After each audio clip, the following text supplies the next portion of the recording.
December দেশের স্বাধীনতা এবং মুক্তি সংগ্রামের ইতিহাসে চরম বেদনাময় একদিন।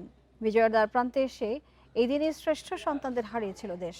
সেসব বীর সন্তানদের শ্রদ্ধা জানাতে শীত উপেক্ষা করে রায়ের বাজার বধ্যভূমিতে জড়ো হন সব বয়সের হাজারো মানুষ। প্রবীণ মুক্তিযোদ্ধারা আশা রাখেন নতুন প্রজন্ম মুক্তিযুদ্ধের চেতনাকে এগিয়ে নিয়ে যাবে।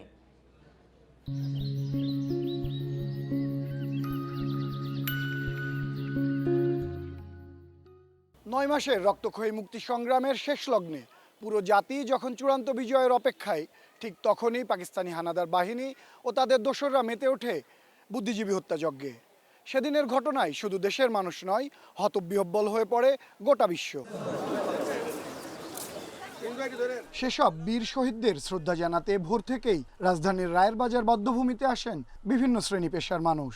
আমরা আজও আমাদের শহীদদেরকে স্মরণ করি এবং আমরা শোকাহত। এই দিনটাকে আমরা গর্বের সাথে স্মরণ করতে চাই।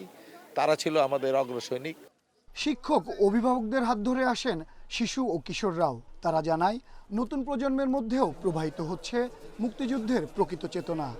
সাংবাদিক, চিকিৎসক যারা আমাদের জন্য জীবন দিয়েছেন তাদের শ্রদ্ধা জানাতে আমরা এখানে আসছি। এই ঐতিহ্যগুলোকে, এই চিন্তাগুলোকে কাজে লাগানোর উদ্দেশ্যেই আজকে আমার সন্তানকে এখানে নিয়ে এসেছি। আমাদের নতুন প্রজন্মদেরকে জানান দিতে চাই যে তারা সঠিক মুক্তিযুদ্ধের ইতিহাসটা জানবে এবং বিভিন্ন জাতীয় দিবসগুলো সম্পর্কে যদি শিক্ষার্থীরা না জানে তাহলে তারা কিভাবে পরবর্তী দেশপ্রেম তাদের মধ্যে গড়ে উঠবে। ফুল হাতে শহীদ বুদ্ধিজীবীদের স্মরণ করতে আসেন বীর মুক্তিযোদ্ধারাও। 54 বছরেও তারা ভুলতে পারেননি সেদিনের ভয়াবহ স্মৃতি। যে গণযুদ্ধ হয়েছিল, এই গণযুদ্ধের মুক্তিযোদ্ধাদের, শহীদ পরিবারদের যে ত্যাগ, এই ত্যাগ কোনোদিন বৃথা যাবে না। এদেরকে যেমন স্মরণ করবে, এদেশের মানুষ যেমন এদেরকে স্মরণ করবে, ঠিক তেমনি যতদিন স্মরণীয় থাকবে ততদিন আমাদের বাংলাদেশের লক্ষ্য অর্জন করার জন্য লড়াইটা অব্যাহত থাকবে। বাঙালিকে মেধাশূন্য করার সেদিনের ষড়যন্ত্র আজও অব্যাহত আছে বলে অভিযোগ রাজনীতিক ও সাধারণ মানুষের।